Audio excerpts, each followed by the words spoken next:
اس مہینے کی چند خصوصیات بھی ہیں تو چند ضعیف روایتوں پر بھی عمل پیرا ہیں۔ اسی سلسلے میں کیا صحیح ہے اور کیا غلط ہے آپ کے سامنے چند باتیں رکھنے کی زحمت کروں گا انشاءاللہ۔ اللہ رب العالمین سے دعا ہے کہ الہ العالمین مجھ ناچیز کو بھی کہنے سننے سے زیادہ ہم تمام لوگوں کو بھی عمل پیرا ہونے کی توفیق عنایت فرما، آمین یا رب العالمین۔ محترم سامعین کرام، خطبہ مسنونہ میں قرآن کریم کی سورہ احزاب آیت نمبر 21 ہم نے آپ کے سامنے تلاوت کی ہے۔ اس آیت کریمہ میں اللہ وحدہ لا شریک خالق کائنات نے اپنے پیارے پیغمبر جناب محمد اکرم صلی اللہ علیہ وسلم کو اسوہ حسنہ قرار دیا ہے۔ ہماری زندگی کا آئیڈیل، ہماری زندگی کا ایک نمونہ بنایا ہے۔ پیارے حبیب جناب محمد اکرم صلی اللہ علیہ وسلم کے طریقہ کار کو ہمارے لیے اٹھنے بیٹھنے کا بچھونا بنا دیا ہے۔ اگر ہم ان طریقوں کو چھوڑ کر کے دیگر طریقوں کو اپناتے ہیں تو ہم نہ تو اللہ رب العالمین کے مقرب بندے ہو سکتے ہیں اور نہ تو کبھی جنت کے مستحق ہو سکتے ہیں۔ اسی لیے دنیا و آخرت کی کامیابی، فلاح و بہبودی اسی بات پر ہے کہ ہم اور آپ جسے ہمارے لیے آئیڈیل بنایا گیا ہو، جسے ہمارے لیے اسوہ حسنہ بنا دیا گیا ہو، اس کی زندگی کو، اس کے طریقہ کار کو اپنی زندگی میں لاگو کرنا، اس کے طور طریقے پر زندگی کو گزر بسر کرنا ہمارے لیے نہایت ہی ضروری ہے۔ نہیں تو ہم سے بڑا ظالم، ہم سے بڑا گنہگار، ہم سے بڑا ذلیل اور خوار کوئی انسان ہو ہی نہیں سکتا۔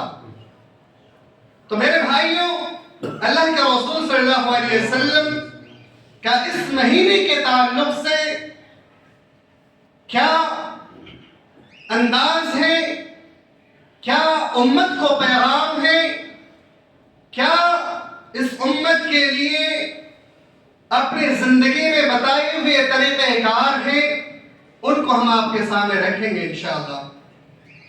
سب سے پہلے ہم دیکھتے ہیں کہ اس مہینے کی فضیلت کیا ہے۔ اس مہینے کی فضیلت کے حوالے سے صحیح بخاری حدیث نمبر 1970 کے اندر حضرت عائشہ رضی اللہ تعالی عنہ بیان کرتی ہیں کہ اللہ کے رسول صلی اللہ علیہ وسلم اس مہینے کے پورے روزے ہمیشہ رکھا کرتے تھے۔ پہلی چیز بتلا رہے ہیں کہ شعبان میں اتنا زیادہ آپ صلی اللہ علیہ وسلم روزہ رکھتے تھے کہ اس مہینے سے زیادہ کسی اور مہینے میں روزہ نہیں رکھتے تھے۔ تو اس حدیث سے پتہ چلتا ہے کہ ماہ شعبان میں ہمیں اور آپ کو بھی کثرت سے روزہ رکھنا چاہیے، چونکہ اللہ کے رسول صلی اللہ علیہ وسلم کی یہ سنت ہے کہ آپ صلی اللہ علیہ وسلم اس مہینے سے زیادہ کسی اور مہینے میں روزہ نہیں رکھتے تھے۔ اسی طریقے سے اللہ کے رسول صلی اللہ علیہ وسلم کے بارے میں حضرت ام سلمہ رضی اللہ تعالی عنہ بیان فرماتی ہے کہ میں رأیت النبی صلی اللہ علیہ وسلم یصوم شہرین متتابعین الا شعبان و رمضان۔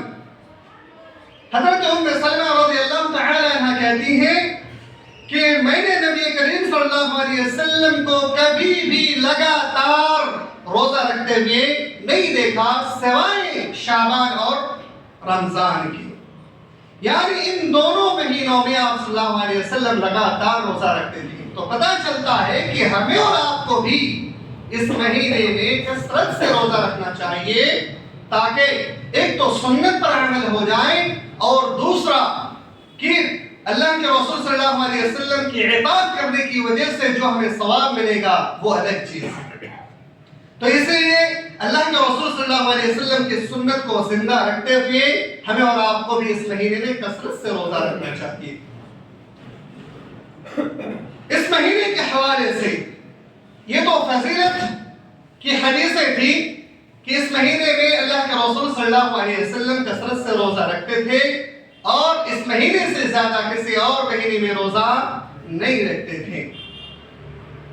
اس مہینے کے حوالے سے ایک بہت ہی اہم نقطہ جو آپ کے سامنے رکھنا ہے وہ یہ کہ نصف شعبان کا روزہ رکھنا یہ کیسا ہے، یعنی 15ویں تاریخ کا روزہ رکھنا، 15ویں تاریخ کی فضیلتوں پر عمل کرنا، 15ویں تاریخ کی رات کو قیام کرنا، یہ ساری چیزیں کیا اللہ کے رسول صلی اللہ علیہ وسلم کی سنت ہے یا پھر ہم ضعیف حدیثوں پر عمل پیرا ہیں؟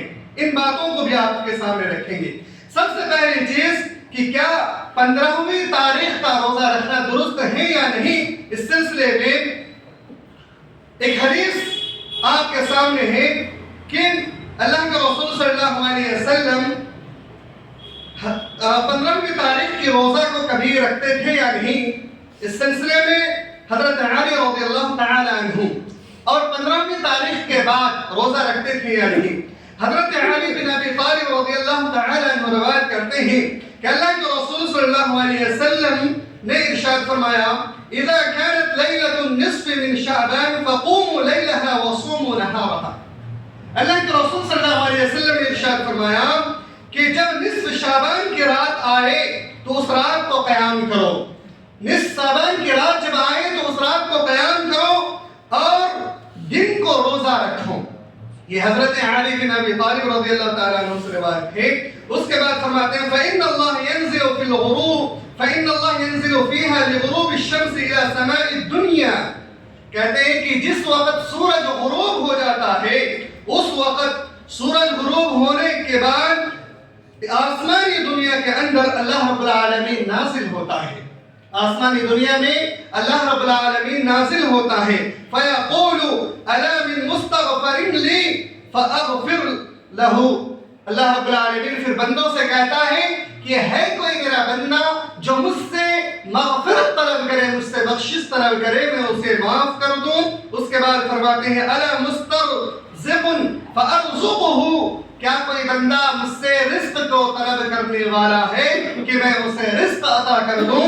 اور اس کے بعد أَلَا مُبْتَلًا فَأُعَافِيَ لَهُ أَلَا كَذَا وَكَذَا، کیا مجھ سے کوئی بندہ ہے جو اپنی بیماریوں سے، اپنی مصیبتوں سے مجھ سے پناہ مانگنے والا ہے، مجھ سے اس سے مبتلا ہے اور اس سے عافیت چاہتا ہے، میں اسے عافیت عطا کر دوں۔ یہ حدیث ہے حتی یطلع الفجر، یہاں تک کہ فجر ہو جاتا ہے۔ یہ حدیث 15ویں تاریخ کے حوالے سے ہے۔ اب آتے ہیں اس حدیث کی سند کے اوپر۔ اس حدیث پر مسلمانوں کے درمیان بہت زیادہ عمل ہے، مسلمان بکثرت اس حدیث پر عمل کرتے ہیں چونکہ بہت ہی اہم بات کہی گئی ہے اور ابن ماجہ کی روایت ہے، اور اس حدیث پر استغفار کرنے کی بات ہے، رزق طلب کرنے کی بات ہے، اپنی بیماریوں سے شفا یاب ہونے کی بات ہے۔ تو یقیناً اگر کوئی انسان اس طرح کی فضیلت کو اگر کوئی سنے تو وہ انسان ضرور عمل کرنے کی کوشش کریں گے۔ علامہ البانی رحمۃ اللہ علیہ اس حدیث کے روایت کرنے کے بعد بیان فرماتے ہیں کہ یہ حدیث ضعیف جدا، بہت ہی زیادہ ضعیف ہے، بلکہ موضوع ہے۔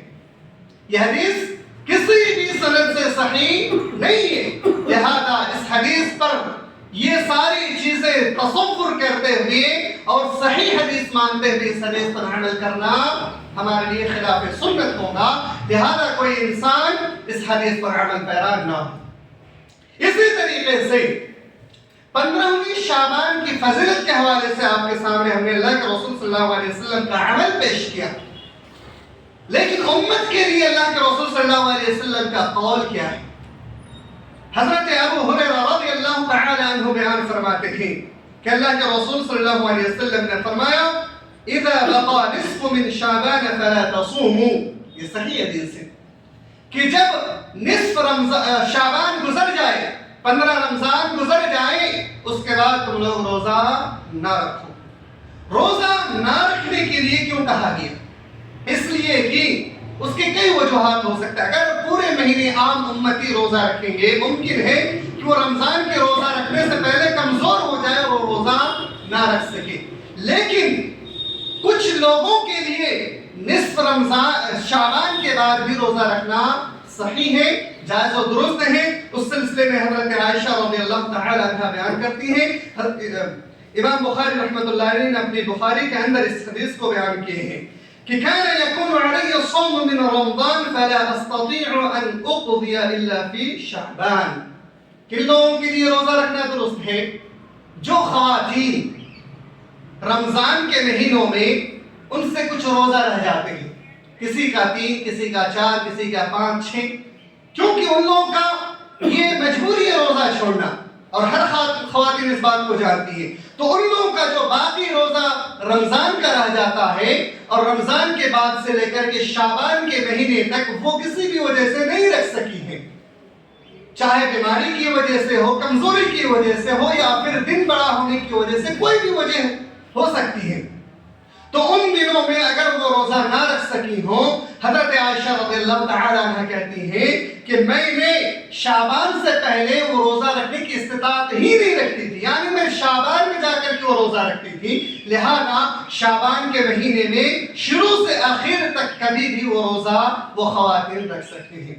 اسی طریقے سے جو انسان جمعرات اور سوموار کا پابند ہو، کہ وہ سوموار کو اور جمعرات کے دن روزہ رکھنے کے پابند ہیں، وہ انسان بھی 15 شعبان کے بعد روزہ رکھ سکتے ہیں، اس کے لیے بھی کوئی حرج نہیں ہے.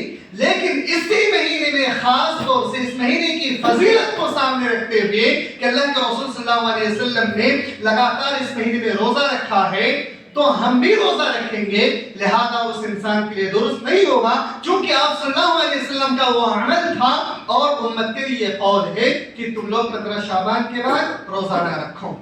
لہذا ہم لوگوں کے لیے یہی درست ہے کہ اگر ہم ہر مہینے کے جمعرات اور سوموار کے پابند ہیں تو ہم روزہ رکھ سکتے ہیں، یا پھر وہ خواتین روزہ رکھ سکتے ہیں جن کا بقیہ روزہ ہے. اس کے علاوہ صرف اسی مہینے میں جو لوگ روزہ رکھنا چاہتے ہیں ان کے لیے درست نہیں ہے، لہذا وہ لوگ پرہیز کریں، اسی میں ان کے لیے بھلائی ہے اور اسی میں خیر و برکت ہے. اسی طریقے سے ماہ شعبان کے 15ویں تاریخ کے حوالے سے ایک اور لوگوں میں فضیلت کے حوالے سے بہت بڑی بات عام ہے. وہ بات یہ کہ شعبان کی 15ویں رات بڑی فضیلت کی رات ہے. یہ تمام راتوں میں سب سے افضل رات ہے. ان راتوں میں اللہ رب العالمین لوگوں کے موت اور زندگی کی تقدیر کو لکھ دیتا ہے. کون انسان برا ہوگا، کون انسان اچھا ہوگا، اسی مہینے میں لکھا جاتا ہے. یہ تصور بھی لوگوں کا غلط ہے، بلکہ ضعیف اور موضوع روایتوں میں بھی دور دور تک نہیں ملتا ہے، اور ایک دو اگر ہیں بھی تو بہت ہی ضعیف اور موضوع روایتیں ہیں. لہذا اس سلسلے میں اللہ رب العالمین نے قرآن حکیم کے اندر دو بڑی دلیلیں دی ہیں جو کہ دوسری رات کے بارے میں ہیں کہ وہ رات سب سے بہتر ہے، اس رات سے بہتر کوئی رات ہو ہی نہیں سکتی. تو وہ کون سی رات ہے؟ اللہ رب العالمین نے فرمایا اِنَّا أَنزَلْنَاهُ فِي لَيْلَةٍ مُبَارَكَةٍ. اللہ رب العالمین نے اس رات کو لیلۃ مبارکہ کے نام سے قرار دیا ہے. وہ رات کون سی ہے؟ اِنَّا أَنزَلْنَاهُ فِي لَيْلَةِ الْقَدْرِ. وہ لیلۃ القدر کی رات ہے جس رات میں اللہ رب العالمین نے قرآن کریم کو نازل کیا تھا. یہی وہ رات ہے جس رات میں اللہ رب العالمین کے حکم سے فرشتے آسمان سے نازل ہوتے. تنزل الملائکۃ والروح فیہا بإذن ربہم من کل امر. اور ہر وہ معاملات جو دنیا میں ہونا ہے، جو دنیا میں اللہ رب العالمین نے دنیا والوں کے لیے لکھ دیا ہے، وہ تمام کے تمام معاملات کو بھی لے کر نازل ہوتے ہیں. تو سب سے بہترین رات اگر کوئی رات ہے تو وہ لیلۃ القدر کی رات ہے. اسی رات میں تمام معاملات کو بھی لے کر نازل ہوتے ہیں، اور یہ رات 1000 مہینے کی رات سے افضل ہے، 1000 مہینے سے بھی افضل ہے. یہ قرآن کریم اللہ رب العالمین نے خود ارشاد فرمایا.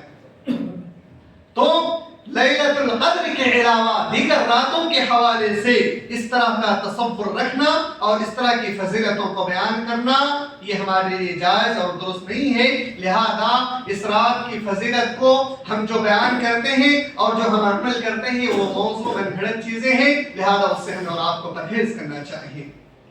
اسی طریقے سے کیا 15ویں شعبان کو انسان قبرستان میں جا سکتا ہے؟ جس طریقے سے ایک حدیث ہمیں اور آپ کو ملتی ہے، وہ حدیث ترمذی کی روایت ہے، حدیث نمبر 739. کیا ہمیں 15ویں رات کو جنت البقیع میں اللہ کے رسول صلی اللہ علیہ وسلم گئے تھے، کیا ہم اور آپ بھی جا سکتے ہیں؟ حضرت عائشہ رضی اللہ تعالی عنہا بیان کرتی ہے کہ ایک دفعہ میں ایک رات اللہ کے رسول صلی اللہ علیہ وسلم کو اپنے بستر پہ غائب پایا. آپ صلی اللہ علیہ وسلم بستر پر موجود نہیں تھے. تو حضرت عائشہ رضی اللہ تعالی عنہا کہتی ہے کہ میں بھی اللہ کے رسول صلی اللہ علیہ وسلم کو تلاشتے ہوئے پیچھے پیچھے نکلی. تو میں نے دل میں یہ گمان کیا کہ ہو سکتا ہو کہ اللہ کے رسول صلی اللہ علیہ وسلم اپنی دیگر بیویوں کے پاس میں سے کسی کے پاس گئے ہوں گے. لیکن حضرت عائشہ کہتے ہیں میں نے آپ صلی اللہ علیہ وسلم کو جنت البقیع کے اندر پایا. اس کے بعد وہ پھر وہاں سے واپس جب آ جاتی ہیں تو اللہ کے رسول صلی اللہ علیہ وسلم گھر آتے ہیں اور پھر وہ جو دوڑے ہوئے گئی تھی آتی ہیں تو اس وجہ سے اس کی سانسیں تیز ہو جاتی ہیں. اللہ کے رسول صلی اللہ علیہ وسلم پہچان لیتے ہیں. پھر کہتے ہیں کہ اکنتی تخافین ان یحیف اللہ علیک ورسولہ، اے عائشہ کیا تم خوف کھاتی ہو، کیا تم ڈرتی ہو کہ اللہ اور اس کے رسول تم پر ظلم کریں گے؟ کیا تمہیں اس بات کا گمان ہے، تمہیں خوف ہے، ڈر ہے کہ اللہ اور اس کے رسول تم پر ظلم کریں گے؟ یعنی تمہاری باری میں اللہ کے رسول صلی اللہ علیہ وسلم کسی اور کے پاس چلے جائیں گے. اس طرح کا ایک مقصد تھا، مطلب تھا. تو اللہ کے رسول صلی اللہ علیہ وسلم کہ اس بات سے حضرت عائشہ کہتے ہیں قلت یا رسول اللہ انی ظننت انک اتیت بعض نسائک، اے اللہ کے رسول صلی اللہ علیہ وسلم میں نے یہ سوچا تھا، میں نے گمان کیا تھا کہ آپ اپنی دیگر بیویوں میں سے کسی کے پاس جائیں گے. اس کے بعد اللہ کے رسول صلی اللہ علیہ وسلم نے فرمایا ان اللہ عز وجل ينزل لیلۃ النصف من شعبان الى سماء الدنیا، اللہ تعالیٰ 15ویں شعبان کی رات کو آسمان دنیا پر نزول فرماتا ہے اور فَيَغْفِرُ لِأَكْثَرَ مِنْ عَدَدِ شَعْرِ غَنَمِ كَلْبٍ، اور قبیلہ قلب کے بکریوں کے بال کے برابر لوگوں کو اللہ رب العالمین آج کی رات کو معاف فرما دیتا ہے. یہ روایت یہ بھی 15ویں شعبان کی فضیلت کے حوالے سے بیان کی گئی ہے. کیا یہ روایت درست ہے؟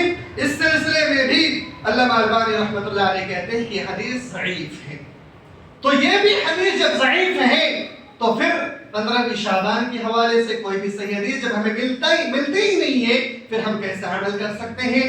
تو 15ویں شعبان کے حوالے سے رات میں قیام کرنا اور راتوں میں جاگنا، دن میں روزہ رکھنا، یہ ساری کی ساری چیزیں من گھڑت بدعت اور موضوع ہے، لہذا اس پر عمل پیرا نہیں کرنا چاہیے. اور ساتھ ہی ساتھ ہم میں سے بہت سارے مسلمان بھائی آج کی رات یعنی 15ویں شعبان کی رات وہ قبرستان میں جاتے ہیں، بلب جلاتے ہیں، وہاں پہ جشن مناتے ہیں، مرد عورت سب مل جل کر کے قبرستان میں جا کر کے وہ سب کے سب قبروں کی زیارت کرتے ہیں اور یہ گمان رکھتے ہیں کہ اللہ رب العالمین ہمیں بھی اگر ہم قبرستان میں گئے تو ہماری بھی مغفرت کر دیں گے، نعوذ باللہ. جبکہ اللہ رب العالمین نے مرد و عورت کو ایک دوسرے خلط ملط ہونے سے بھی محفوظ رہنے کے لیے کہا ہے کہ ایک جگہ دونوں خلط ملط نہ ہوا کرو. لیکن انسان اس رات کو اتنا زیادہ اپنی فضیلت میں ڈھال لیتے ہیں کہ سب خلط ملط ہو کر کے پوری رات وہیں پر قبرستان میں جاگتے ہیں اور بعض لوگ تو دیگر پوجا پاٹ بھی کرنا شروع کر دیتے ہیں، نعوذ باللہ. ہم نے دیکھا ہے مسلمانوں میں سے بعض طبقہ ایسے بھی ہیں جو وہاں پر چراغ جلاتے ہیں، قبروں پہ پھول چڑھاتے ہیں، پوری رات وہاں پر قرآن خوانی کرتے ہیں، پوری رات وہاں پر بیٹھے بیٹھے دعائیں کرتے ہیں. اللہ سے توبہ استغفار کرتے ہیں, قبروں کے لیے بھی دعا کرتے ہیں, نعوذ باللہ, جبکہ یہ سراسر یہ سارا کا سارا طریقہ غلط ہے. نہ تو یہ کسی صحابی کا عمل ہے اور نہ تو اللہ کے رسول صلی اللہ علیہ وسلم کے قول اور فعل سے یہ ثابت ہے, اور نہ تو کسی سلف صالحین بعد میں آنے والے تبع تابعین اور نہ کسی ائمہ محدثین سے ثابت ہے, کسی سے بھی ثابت نہیں ہے. اس کے باوجود یہ ساری چیزیں جس سے صرف اور صرف گناہ ملتا ہے, جس سے صرف اور صرف آخرت برباد ہوتی ہے, وہ ساری چیزیں انسان اپنی زندگی میں لاگو کر لیتے ہیں. وہیں پر ایک صحیح حدیث جس کے بارے میں اللہ کے رسول صلی اللہ علیہ وسلم نے ارشاد فرمایا وہ یہ کہ اللہ رب العالمین ہر روز ہر رات آخری وقت میں آسمانی دنیا پر نزول کرتا ہے, اور پھر اللہ رب العالمین بندوں سے کہتا ہے کہ ہے کوئی میرا بندہ جو مجھ سے مغفرت طلب کرے میں اسے معاف کر دوں, ہے کوئی میرا بندہ جو مجھ سے رزق طلب کرے میں اسے رزق عطا کر دوں, ہے میرا کوئی بندہ جو مجھ سے اپنی بیماری سے اپنی مصیبت سے شفا یاب عطا کرے میں اسے شفا یابی عطا کر دوں. یہ ہر روز کا معاملہ ہے, تو آپ کو صرف ایک رات کی فضیلت کیوں دیکھنی ہے جبکہ اللہ رب العالمین ہر روز ہر رات کو آخری وقت میں نازل ہوتا ہے. اس سلسلے میں تو ہمیں اور آپ کو ہر روز جاگنا چاہیے, چونکہ ہم اور آپ اللہ رب العالمین کے ہر سیکنڈ محتاج ہیں, ہر لمحہ محتاج ہیں. ہمیں ہر وقت اللہ رب العالمین سے مغفرت کرنی چاہیے, ہر وقت اللہ رب العالمین سے رزق طلب کرنی چاہیے. میرے بھائیوں, تو ہر روز کی جو فضیلت ہے یہ صحیح حدیث ہے, اس پر عمل ہونا چاہیے, نہ کہ صرف فضیلت جو شعبان کے حوالے سے بیان کیا گیا ہے اس پر عمل کرنا چاہیے. میرے بھائیوں, یہ حدیث بہت ہی ضعیف اور موضوع ہے جو 15ویں شعبان کے حوالے سے قبرستان میں جانے کا تصور, لہذا اس حدیث سے بھی گریز کریں, پرہیز کریں اور اپنے آپ کو بچانے کی کوشش کریں. اسی طریقے سے ایک اور حدیث اس 15ویں شعبان کے حوالے سے ہے جس کو میں بیان کر کے خلاصہ بیان کروں گا, پھر باتوں کو ختم کروں گا. وہ یہ حضرت ابو موسیٰ الاشعری رضی اللہ تعالی عنہ بیان فرماتے ہیں کہ اللہ کے رسول صلی اللہ علیہ وسلم نے ارشاد فرمایا قال ان اللہ لا يطلع في ليلة النصف من شعبان فيغفر لجميع خلقه الا لمشرك او مشاحن. اللہ رب العالمین اس رات کو 15ویں رات کو شعبان کی, اس رات کو اللہ رب العالمین تمام تر مخلوقات کو معاف فرما دیتا ہے سوائے مشرک کی. تو کیا یہ حدیث صحیح ہے؟ اس حدیث کے بارے میں بھی ایک راوی ہے ابن لہیعہ. لہیعہ ایک ایسے راوی ہیں جو کہ ہر عالم ہر علماء اس بات کو جانتے ہیں کہ محدثین کی اصطلاح میں یہ راوی نہایت ضعیف اور کمزور ہیں. تو اس حدیث کے اندر ایک راوی ہونے کی وجہ سے تمام مفسرین محدثین نے اس حدیث کو بھی ضعیف قرار دیا ہے. لہذا 15ویں شعبان کے حوالے سے جو بھی صحیح حدیثیں یا جو بھی ضعیف حدیثیں آپ کو ملتی ہیں وہ سارے کے سارے ضعیف ہیں, وہ صحیح حدیثیں نہیں ہیں, اور جو بھی فضیلت ہمارا آپ بیان کر کے اس پر عمل کرتے ہیں وہ بھی صحیح نہیں ہے. اس پوری تقریر کا خلاصہ میں آپ کے سامنے رکھتا ہوں, وہ یہ کہ اگر آپ کو عمل پیرا ہونا ہے اس فضیلت کے حوالے سے تو وہ یہ کہ آپ جتنا زیادہ ہو سکے کثرت سے آپ روزہ رکھیں. یہ روزہ رکھنا اللہ کے رسول صلی اللہ علیہ وسلم کی سنت ہے, لیکن 15ویں تاریخ سے پہلے تک, بعد میں آپ چھوڑ دیں.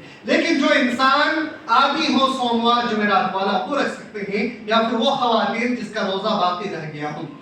اور اس کے علاوہ اس مہینے کے تعلق سے جتنی بھی باتیں کہی جاتی ہیں اس مہینے کی فضیلت کے حوالے سے وہ ساری کی ساری روایتیں ضعیف ہے, موضوع ہے. لہذا دیگر فضیلتوں والی جو بھی حدیث آپ کے سامنے آئی ہیں اور اگر آپ عمل کر رہے تھے اب تک تو ان تمام تر چیزوں کو چھوڑ دیں. لہذا آپ کے لیے بہتر یہ ہے کہ آخری وقت میں اٹھیں اور اس وقت اللہ رب العالمین سے دعا کریں, نمازیں پڑھیں, استغفار کریں, کیونکہ اللہ کے رسول صلی اللہ علیہ وسلم کی حدیث یہ بھی ہے کہ اللہ کے رسول صلی اللہ علیہ وسلم کوئی بھی عمل مختصر ہی کیوں نہ ہو, کوئی بھی نماز مختصر ہی کیوں نہ ہو, اگر کوئی پڑھتا ہے کوئی عمل کرتا ہے لیکن لگاتار کرتا ہے تو وہ اللہ رب العالمین کو زیادہ پسند ہے. کبھی کر لیا کبھی چھوڑ دیا, یہ چیز اللہ کو پسند نہیں ہے. اگر آپ کر رہے ہیں تو لگاتار کرنا شروع کر دیں اور اسی چیز کو اللہ رب العالمین زیادہ پسند کرتا ہے. لہذا ہر رات اٹھنے کی کوشش کیجیے، اور ایک مسلمان کو چاہیے کہ وہ تہجد کا پابند ہو جائے، تہجد کو پڑھے، اور آخری وقت میں خاص طور سے اٹھ کر کے اپنی حاجات کو اللہ کے سامنے رکھے. چونکہ ہم میں سے ہر انسان آج کی تاریخ میں بیماریوں میں مبتلا ہے. ہم میں سے ہر انسان روزے کی وجہ سے پریشانی کی حالت میں ہے، تو ہمیں رزق کی بھی ضرورت ہے، اپنے صحت کو تندرست رکھنے کی بھی ضرورت ہے، اللہ رب العالمین کو راضی کرنے کی بھی ضرورت ہے، اور اپنی مغفرت کی بھی ضرورت ہے. لہذا ان تمام تر چیزوں کو سامنے رکھتے ہوئے اپنی اصلاح کرنے کی کوشش کیجیے، اور ہمیشہ ضعیف اور موضوع روایتوں کو چھوڑ کر کے صرف اور صرف صحیح احادیث پر اور قرآن و سنت پر عمل کرنے کی کوشش کریں. آخر میں اللہ رب العالمین سے دعا ہے کہ الہ العالمین ہم تمام امت مسلمہ خطا کار ہیں، گنہگار ہیں. یا اللہ ہم تمام لوگوں کی خطاؤں کو معاف فرما. یا اللہ ہمارے رزق میں بہترین برکت رحمت نازل فرما. یا اللہ ہم میں سے بہت سارے لوگ بیماریوں میں مبتلا ہیں، یا اللہ تمام لوگوں کی شفا یابی عطا فرما. یا اللہ ہم میں سے بہت سارے لوگ بڑے بڑے بیماریوں میں مبتلا ہیں، یا اللہ ان تمام لوگوں کو شفا یابی عطا فرما، چھوٹی بیماریوں سے بھی شفا یابی عطا فرما. یا اللہ آنے والی جو مصیبتیں ہیں وہ مصیبتیں ہم سے ٹال دیں. جو رحمتیں ہمیں نہیں ملی ہیں یا اللہ وہ تمام کی تمام رحمتیں بھی عطا فرما. یا اللہ جو رحمتیں مل چکی ہیں اس پر شکر گزار بندہ بننے کی توفیق عنایت فرما. آمین یا رب العالمین. وآخر دعوانا